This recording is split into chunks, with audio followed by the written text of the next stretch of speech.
Boa noite, meus prezados irmãos e meus prezados amigos. Sinto-me feliz por estar aqui junto convosco nesta mesma embarcação rumo a Canaã Celestial. Estamos aqui nesta noite para juntos louvarmos o nosso Deus. Antes de mais, façamos uma pequena oração. Nosso Deus, nosso bom Pai, nós te damos graças pelo teu infinito amor, pela tua misericórdia, pelo privilégio que nos tens concedido de estarmos aqui para juntos louvarmos e bendizermos o teu santo nome. Que a tua presença se faça sentir em cada coração aqui presente e que teu Santo Espírito, Senhor, seja o diretor deste programa, seja quem preside esta mensagem. Use o teu servo, Senhor, na promulgação da tua mensagem. Sinto-me pequeno diante desta vasta multidão, mas confiante no poder da tua graça e da tua misericórdia. Me disponibilizei como uma carcaça para que o Senhor use, a fim de que este povo conheça a tua palavra. Em nome de Jesus. Amém.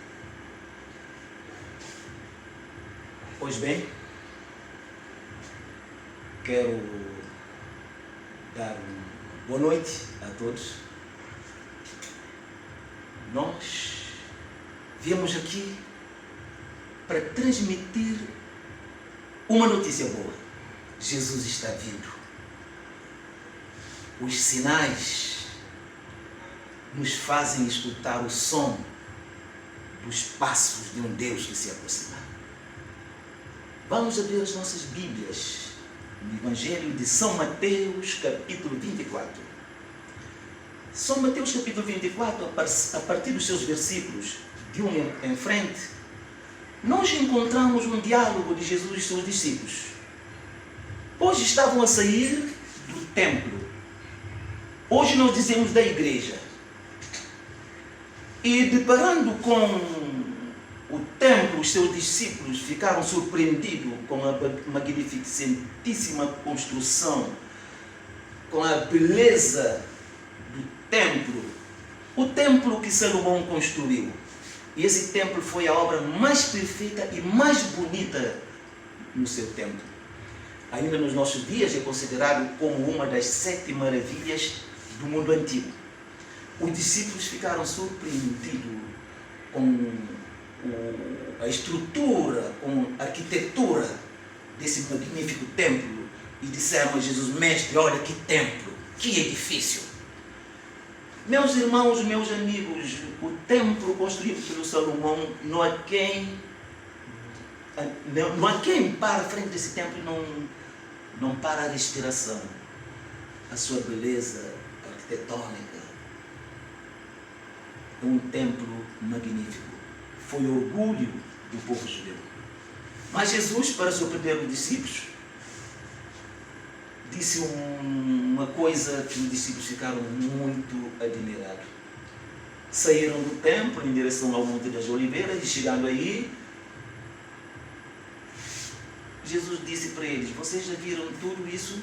É verdade, vos digo que não ficará pedra sobre pedra que não seja derribada. Os discípulos pensaram: bem, um evento dessa natureza que não deixará pedra sobre pedra que não seja derribada só pode ser o fim do mundo. Então isso lhes despertou a atenção para perguntar a Cristo: Mestre, diga-nos, quando serão essas coisas e que sinal haverá da tua vinda e do fim do mundo?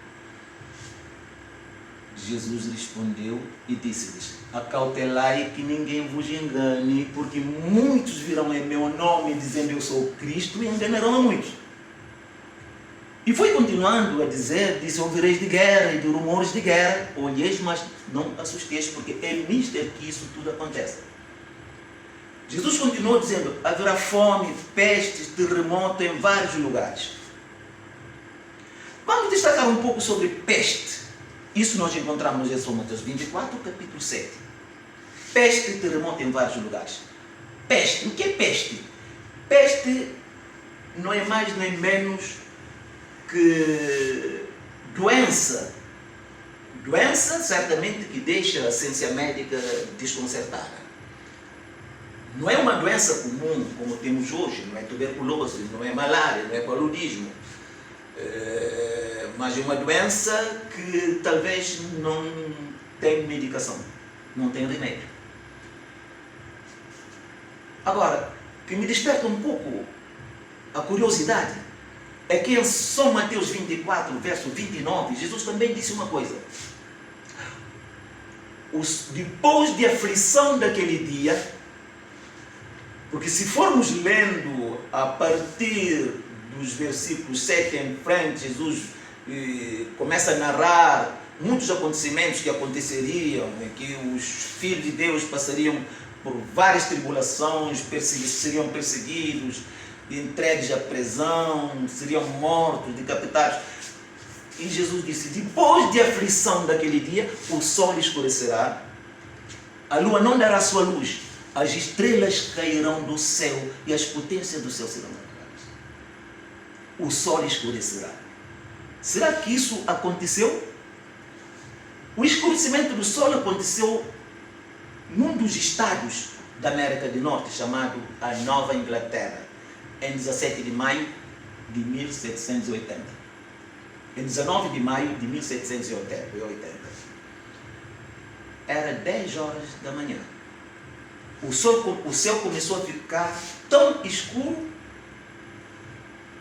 fazendo com que as galinhas voltassem dos seus jornadiais, voltando para o poleiro. As vacas começaram a mugir no corral. Os trabalhadores cessaram o trabalho. Os artistas arrumaram as ferramentas e voltaram para casa. Os balconistas fecharam a loja. A escuridão era tão intensa que uma folha de papel branca não podia ser visto a um palmo distante da cara. E ninguém conseguia dizer a hora no relógio de parede. Sabemos que relógio de parede, as letras, os números são maiúsculos, são grandes. Mas era impossível ver a hora no relógio de parede. O mundo entrou em pânico e dizia, é fim do mundo, é fim do mundo. Ninguém se movia do seu lugar. A noite era muito escura. O que é que isso pode ser? Vamos perguntar aos cientistas, que sempre têm resposta para dar a qualquer pergunta.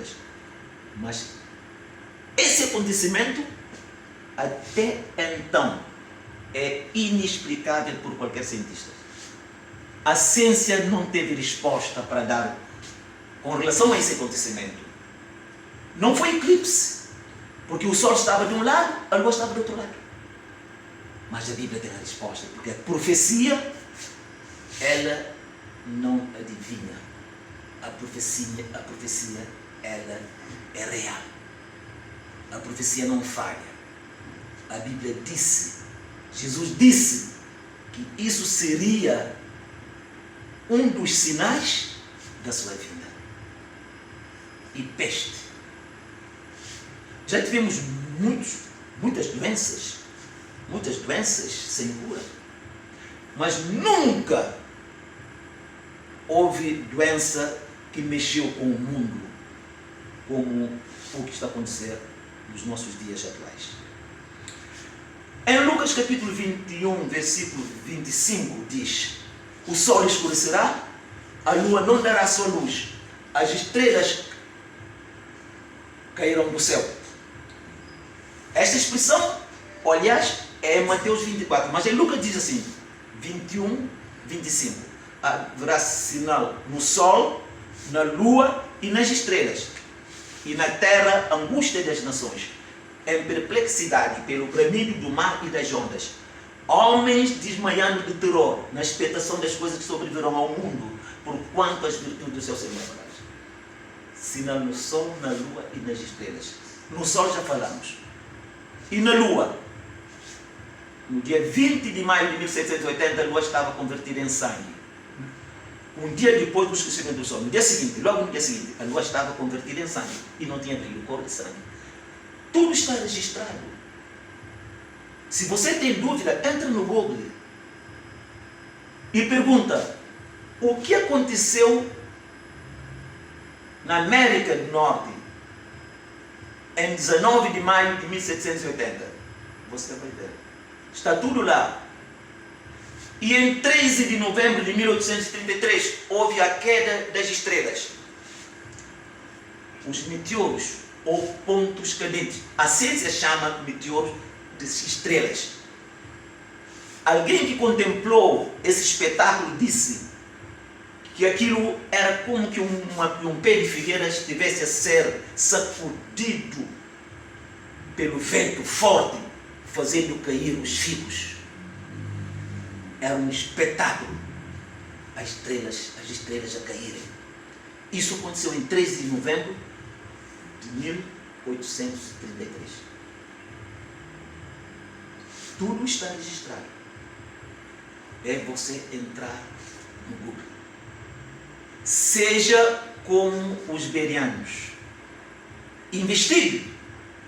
Pois Jesus mesmo nos disse: examinais as Escrituras, e vós cuidais ter nelas a vida eterna, e são elas que de mim testificam. A Bíblia tem que ser examinada.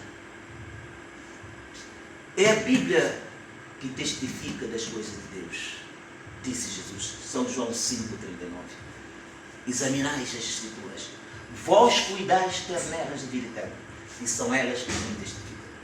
O mundo hoje está em pânico em frente da situação que nós estamos a enfrentar, derivado à negligência de não examinar a Bíblia, de investigar a Bíblia. A Bíblia é para ser lida, é para ser investigada.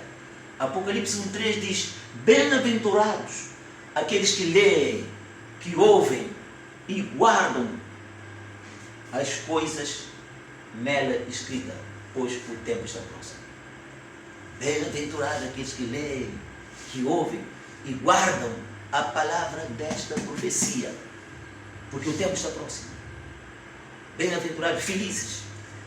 Em São Mateus 22,29, Jesus censurou os saduceus e os fariseus, dizendo: vocês erraram por não conhecerem as Escrituras e nem o poder de Deus. O fato de você não estudar a Bíblia, já você está a cometer um erro. A Bíblia está ao alcance de todo ser humano. Hoje é mais fácil adquirir uma Bíblia do que uns anos atrás, porque no teu telefone é só com um clique, já tens uma Bíblia para estudar.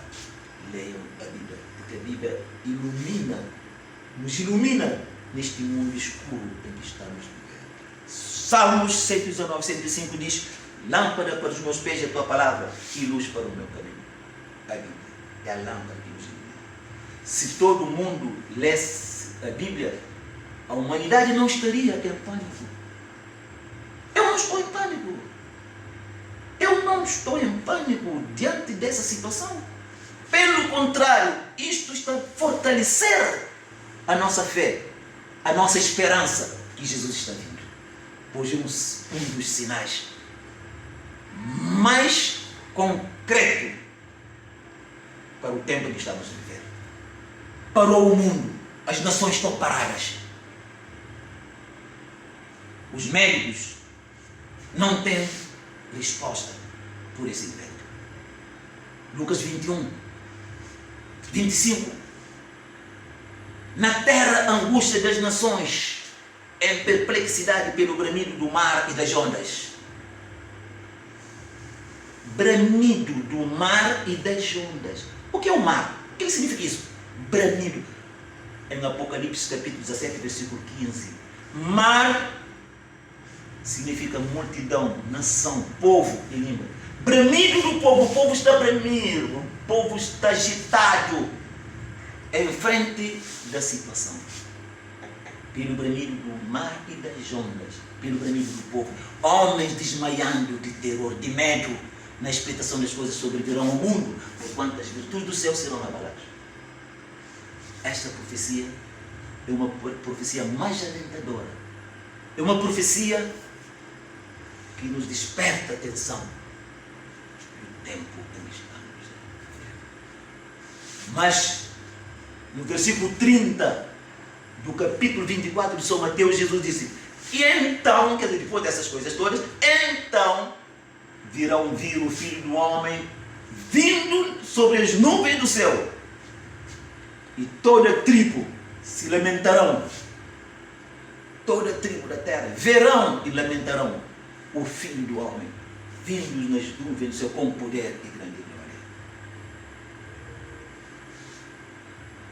glória. O sol escurecerá, a lua não dará sua luz, já ouvimos, as estrelas cairão do céu e as potências do céu serão reveladas. O sol escureceu, a lua converteu-se em sangue, tudo ali na América do Norte, num dos estados chamado a Nova Inglaterra. E perguntamos, por que isso aconteceu lá na América do Norte? Não aconteceu em outros sítios. Porque ali na América do Norte, naquela data, naquela altura, os filhos de Deus estavam ali concentrados. Depois da grande tribulação, depois da grande perseguição que passaram na Inglaterra pelos seus opressores, saíram à procura de uma terra sem pátria e sem rei, onde pudessem adorar o seu Deus, fora da perseguição, onde pudessem ter a liberdade de consciência. Foram parar nos Estados Unidos da América do Norte. Nação jovem que serviu para receber os fiéis filhos de Deus, que selaram, que deram as suas testemunhas, e muitos selaram as suas vidas pelo testemunho de Jesus. Deus fez com que essas profecias cumprissem ali, para fortalecer a fé desses fiéis, para lhes encorajar que Jesus está chegando. Jesus está vindo. Na terra, a angústia das nações. Jesus está vindo. Jesus está vindo para fazer o quê? Ele está vindo para fazer o quê? Ele está vindo estabelecer o seu reino. Reino? Sim, o seu reino. Qual reino? Aquele que na oração de Pai Nosso, sempre nós orávamos e dizíamos, venha a nós o teu reino. Pai Nosso está no céu, santificado seja o teu nome. Venha a nós o teu reino. Venha a nós o teu reino. Desde a nossa meninice nós vínhamos orando, dizer, venha a nós o teu reino. Este reino que já está a vir. Jesus vai vir fundar o seu reino. Ele já esteve na terra, veio abrir a recessão, para que todos entrem. Porque Deus quer que o seu reino encha os súditos. A parábola do rei que teve festa da boda do seu filho e queria que a sua casa enchesse dos convidados, estava a apontar por este reino. Deus quer que este reino seja cheio dos seus súditos. Jesus abriu a recessão. A partir daí, as pessoas estão a entrar. Estão a entrar.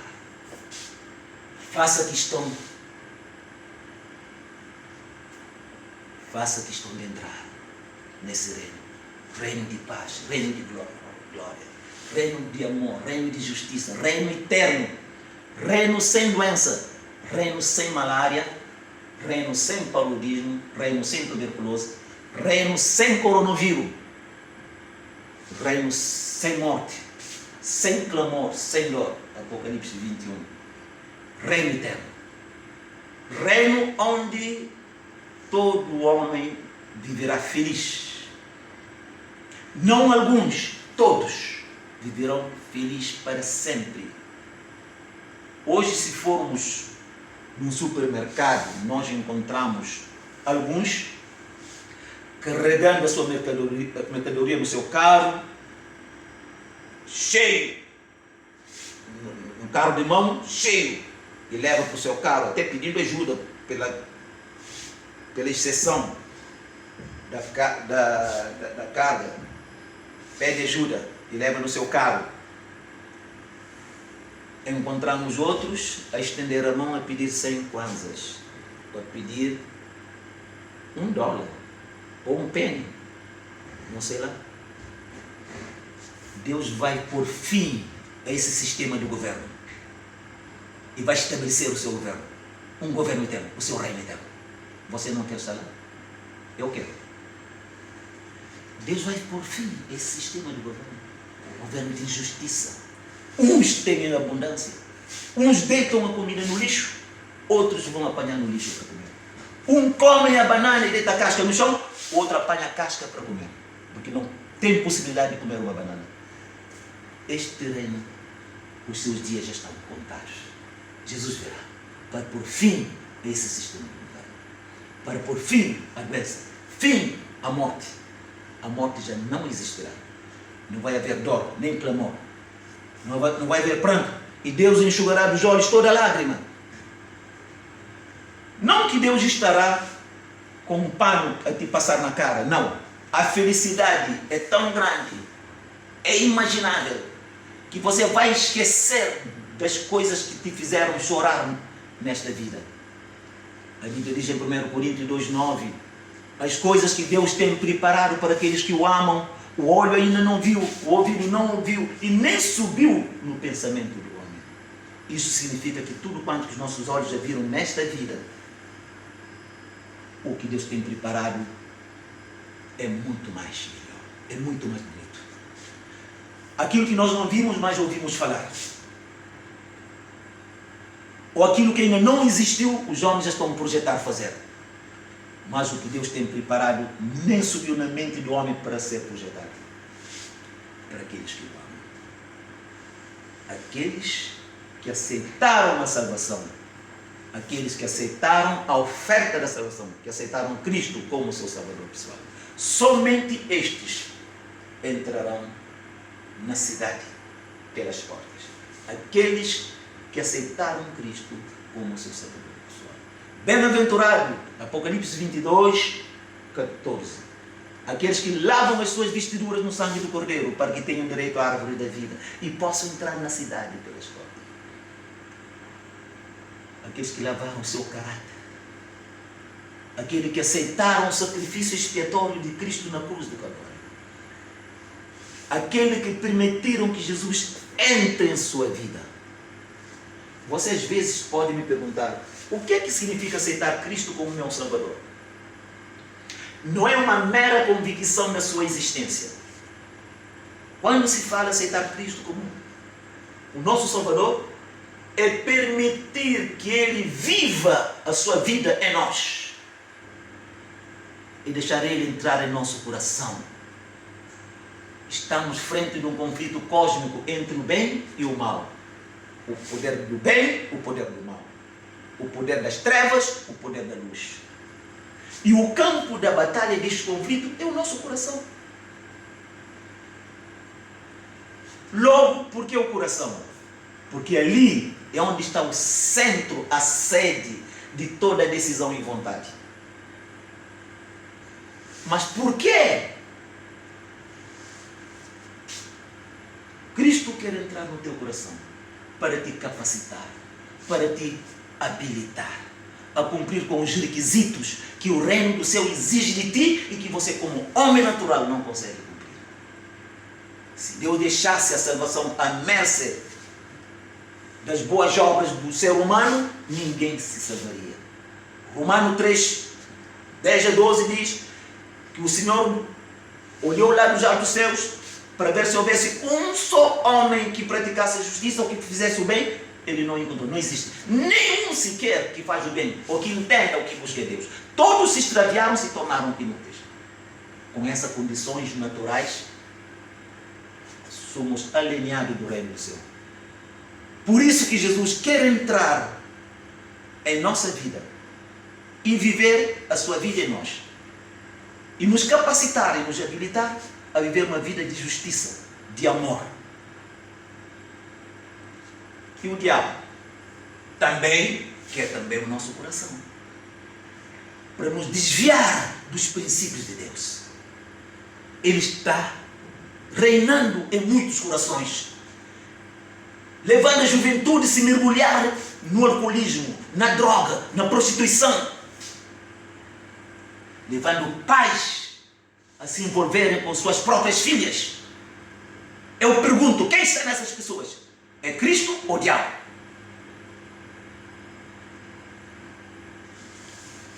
Se estamos dispostos a permitir que o diabo entre nas nossas vidas e nos levar a cometer essas coisas horríveis, por que não permitir que Jesus também entre e nos levar a praticar atos de justiça que o reino do céu exige de nós? Ninguém que não pratica a justiça entrará no reino dos céus. E para você praticar a justiça, é necessário que Jesus impute a sua justiça em ti. Permita que Ele entre na tua vida e viva a sua vida em ti. Da mesma forma que o diabo está na vida de muitos, está a viver a sua vida. O nosso mundo está doente. O nosso mundo está inferno. Porque Satanás está a viver em muitos corações. Eu não estou a falar de órgão. Mente. O coração, a mente. O diabo está a tomar posse da mente de muitos e viver a sua vida nas pessoas. Mas Jesus já te libertou. Você é um ser livre. Hoje, se você quer, Jesus vai entrar na tua vida. Só que Ele não entra na tua vida sem que você lhe convide. Jesus não entra na vida de ninguém sem lhe convidar. Porque Ele respeita a nossa privacidade. Ele não invade a nossa privacidade. Ele respeita a nossa liberdade. Da mesma forma que o diabo, quando entra na vida da pessoa, leva a pessoa a cometer assassinato, a mentir, a roubar, a prostituir, a fazer coisas que depois se arrepende. Por um momento, o diabo talvez lhe dá uma chance, ele arrepende, ele vê o seu profeta juízo, ele se arrepende. Mas já é tarde demais, já cometeu o erro já está cometido. O diabo, quando entra na vida das pessoas, leva a pessoa a cometer coisas horríveis. E Jesus também, se entra na tua vida, te leva a cometer coisas boas. Mas se você não quer praticar coisas boas, é claro que Ele não vai entrar na tua vida. Se você quer viver na justiça, quer praticar a justiça, é só lhe convidar. Ele entra e você passa a ser justo, porque você vai praticar a justiça. Porque Ele vai viver a sua vida em ti. O apóstolo Paulo disse, já não sou eu que vivo mais, Cristo é que vive em mim. A vida que outrora eu vivia na carne, agora vivo no Espírito, no Filho de Deus. Jesus quer viver a sua vida em ti. A salvação não é um bicho de sete cabeças, como nós às vezes imaginamos. Eu posso dizer, é mais fácil salvar do que perder. É mais fácil salvar do que perder. Porque para você salvar, é só convidar Cristo que entra em ti para viver a sua vida em ti. E para você se perder, basta você rejeitar Cristo. Satanás não precisa ser convidado. Satanás não precisa ser convidado. Basta você não aceitar Cristo. Você torna um terreno vulnerável para Ele entrar, para Ele te possuir. Para Ele te possuir, para Ele te neutralizar, para Ele te incapacitar a cumprir com os requisitos que o reino do céu exige de ti para você se salvar. Ele vai te fazer como um endemoniado gadareno. O endemoniado gadareno brincou muito com a sua vida. Fez da sua vida um carnaval. Pensando que tudo terminaria bem. Só que tudo terminou mal. O diabo entrou na sua vida. O diabo dominou as suas faculdades mentais. Tomou posse do centro da sua decisão e vontade. Ele perdeu toda a autoridade. Não tinha autoridade de si. Ao ponto que quando Jesus lhe perguntou o seu nome, ele nem tinha autoridade para dizer o seu nome.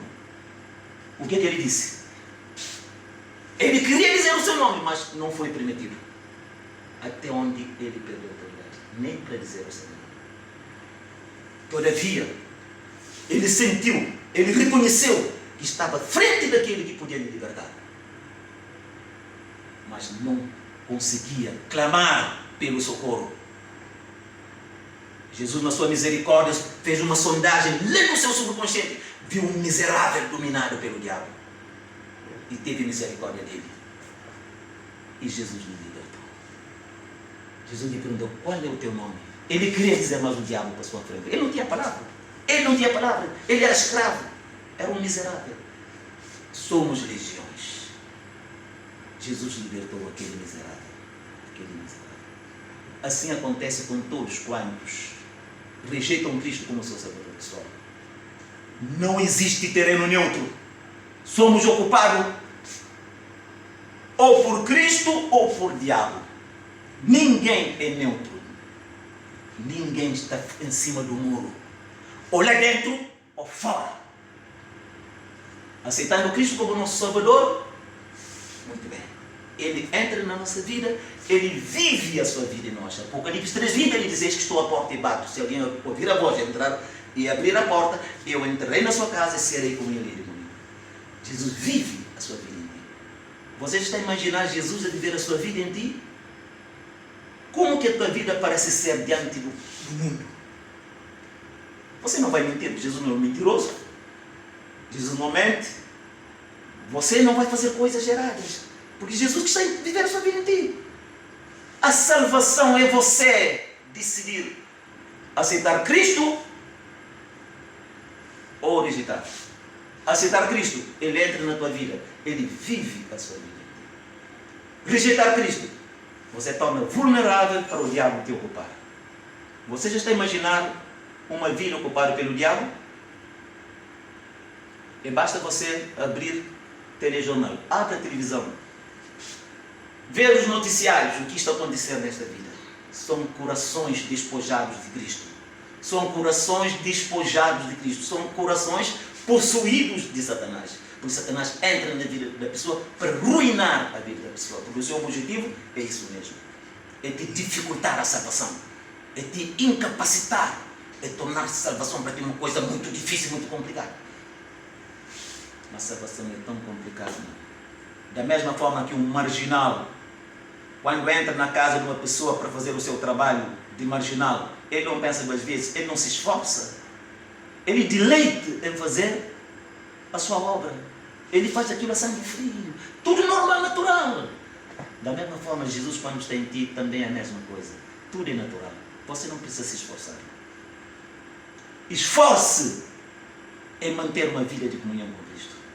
Esforce em ter o sentimento da sua presença em ti. Ouça uma coisa. Acreditar em Deus é uma coisa. E ter o sentimento da sua presença é outra coisa. Muitas das vezes nós dizemos que acreditamos em Deus, mas perdemos o sentimento da sua presença. E quando isso acontece, nós não passamos de ser aqueles que não acreditam em Deus. Nós não passamos de ser aqueles que dizem que Deus não existe. O que adianta você acreditar que Deus está em ti, que Deus existe, e você perde o sentimento da sua presença? É a mesma coisa com aqueles que dizem que Deus não tem. Acreditar em Deus é uma coisa e ter sentimento da sua presença é outra coisa. O que isso significa? O que isso significa? Deus vive no céu, no terceiro céu, mas Ele é omnipresente. A sua omnipresença se faz sentir em ti, Ele habita em ti. Às vezes nós pensamos que Deus está ao lado, nós estamos, também Ele está ao nosso lado, mas Ele está em nós. 1 Coríntios 3,16 e 6,19.